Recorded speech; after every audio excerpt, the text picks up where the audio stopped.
एक जगह मैंने देखा कि वो लड़का जो है सो मंदिर में जाता है, त्रिशूल से अपना उंगली काटता है और मांग वो लड़की को भर देता है। जबकि हिंदू मैरिज में कहता है कि सिंदूर मांग में भरना है। यदि आपने खून भर दिया तो वो खून भरी मांग हो गई, सिंदूर भरी मांग नहीं हुई।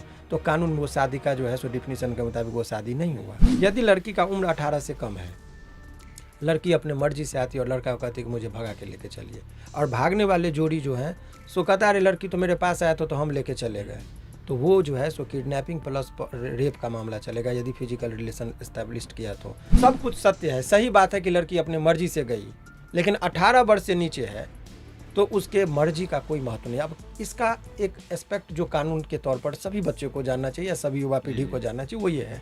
अब आप कल्पना कीजिए कि कोई 5 साल की लड़की है, उसको आपने टॉफी दिया, वो कह रहा है कि ठीक है मैं आपसे शादी करूंगी, तो क्या उसके मर्जी का महत्व होना चाहिए? नहीं। तो कानून के नज़र में 1 साल की बच्ची और 17 साल या 18 साल से 1 दिन की बच्ची है, उसको बच्चा के श्रेणी में रखा गया है। अगर कोई लड़का या लड़की रजिस्टर्ड तरीके से शादी कर लेते हैं और परिवार उनको एक्सेप्ट नहीं करता है, उस स्थिति में क्या लड़का और लड़की को पिता की संपत्ति का अधिकार मिलता है या नहीं मिलता है? बिहार के अररिया में प्रेम प्रसंग में हुई हत्या, छोटू और आरती की प्रेम कहानी आज पूरा देश देख रहा है और कहीं ना कहीं देश के अंदर एक आक्रोश है और लोग जानना चाहते हैं कि इस मामले में क्या होगा।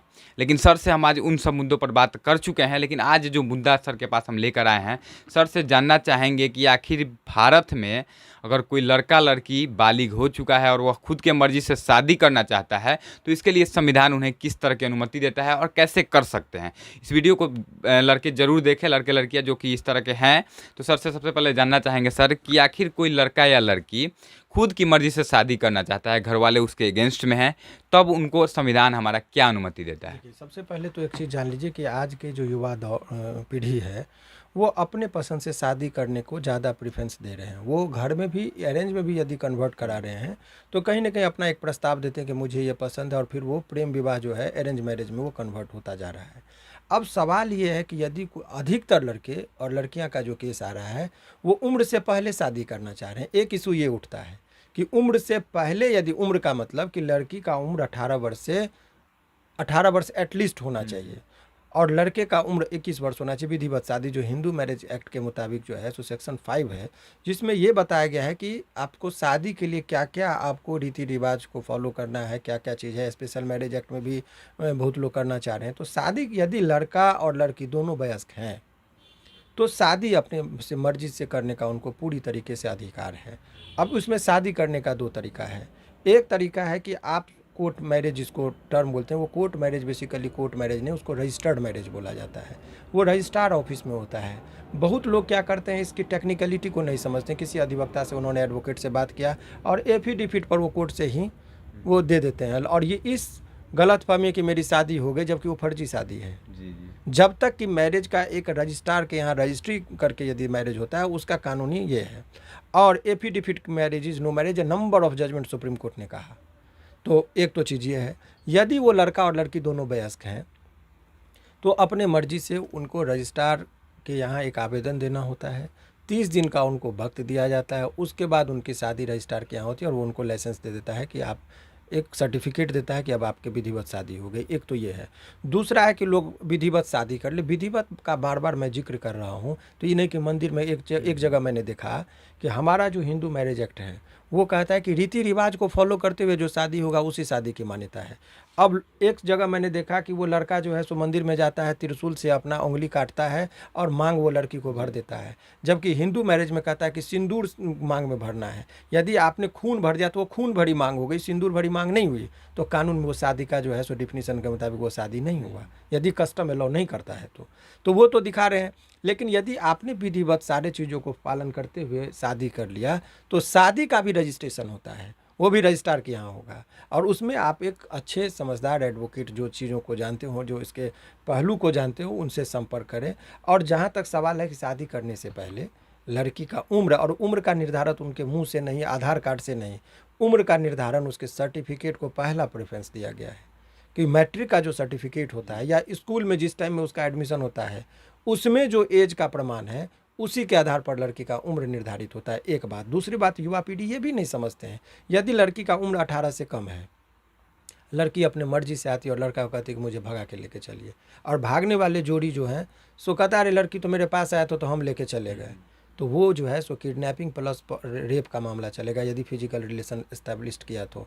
भले ही लड़की मर्जी से आई हो, लेकिन 18 वर्ष से नीचे है तो उसके मर्जी का कोई महत्व नहीं है। मतलब कोर्ट, वहाँ पे कोर्ट का मैटर आ जाता है, बिल्कुल लड़की कोर्ट के का घर वाले कोर्ट का कोर्ट। किडनैपिंग का सब कुछ सत्य है, सही बात है कि लड़की अपनी मर्जी से गई, लेकिन 18 वर्ष से नीचे है तो उसके मर्जी का कोई महत्व नहीं। अब इसका एक एस्पेक्ट जो कानून के तौर पर सभी बच्चों को जानना चाहिए या सभी युवा पीढ़ी को जानना चाहिए, वो ये है।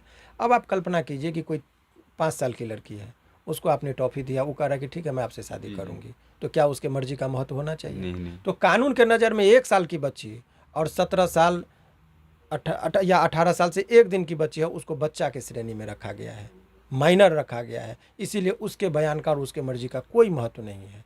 तो ख्याल ये रहे कि लड़की 18 वर्ष की है तो आप एक आवेदन देंगे, और लड़का का भी एज है, कैपेबल है, तो वो शादी करके रह सकता है, इसमें कहीं कोई अड़चन नहीं उत्पन्न होती है। अगर कोई लड़का या लड़की रजिस्टर्ड तरीके से शादी कर लेते हैं और परिवार उनको एक्सेप्ट नहीं करता है, उस स्थिति में क्या लड़का और लड़की को पिता की संपत्ति का अधिकार मिलता है या नहीं मिलता है? देखिए, शादी कर लिया, शादी कर लेने के बाद वयस्क यदि वो है तो मैरिटल स्टेटस उनको मिलता है, और वो वैध शादी कहलाती है। और वैध शादी से जो उत्पन्न संतान होगा वो भी वैध कहलाएगा, जायज संतान जिसको कहते हैं।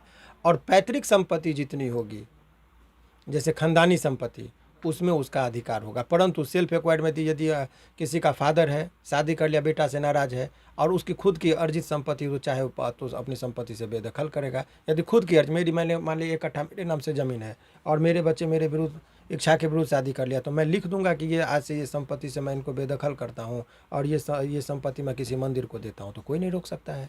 तो ये सब चीज़ है। लेकिन यदि विधिवत आपकी शादी है और आप का बच्चा है तो, और उस परिस्थिति में यदि खानदानी दादा के नाम से संपत्ति है तो उसमें कोई नहीं आपको हटा सकता है। तो संपत्ति सबका, ये तो हम लोग जब प्रॉपर्टी राइट में चलेंगे तो उसको हम लोग देखते हैं। तो ये सब चीज़ है। फिलहाल छोड़ दीजिए। रात में यदि घर में डकैत आपका घुस रहा है बंदूक के बल पर, तो क्या उसको आप नहीं मारेंगे? मामला जब कोर्ट में आएगा तो एक चीज़ देखा जाएगा कि लड़का 2 बजे रात में गया, जैसा बताया जा रहा है, उसके दादी का जो बयान आया, और वो कह रहा है कि बंदूक के नोक पर वो घर में घुसा रात में। दादी का बयान, दादी के बयान के मुताबिक जैसा वो कह रहा है। जबकि अभी तो समाज या हम और आप, जो बयान आएगा, जो वहाँ के प्रत्यक्षदर्शी हैं, उन्हीं के आधार पर हम लोग कोई आकलन करेंगे। तो अभी लड़की एक तरफ कह रही है कि मुझे रूम में बंद कर दिया गया, और वहाँ पर तो यानी कि वो मारते हुए देखा नहीं। जब रूम में बंद था तो मारते हुए किसने कैसे देखा? एक ये अहम चीज़ है जो हमारी भी बहुत सारे लोगों से बात हुई। बहुत लोगों ने कहा कि सर इस केस को आप लड़िए भी, फिर मैंने कहा कि ठीक है मैं लड़ूंगा भी। बहुत सारे लोगों का रिक्वेस्ट आया।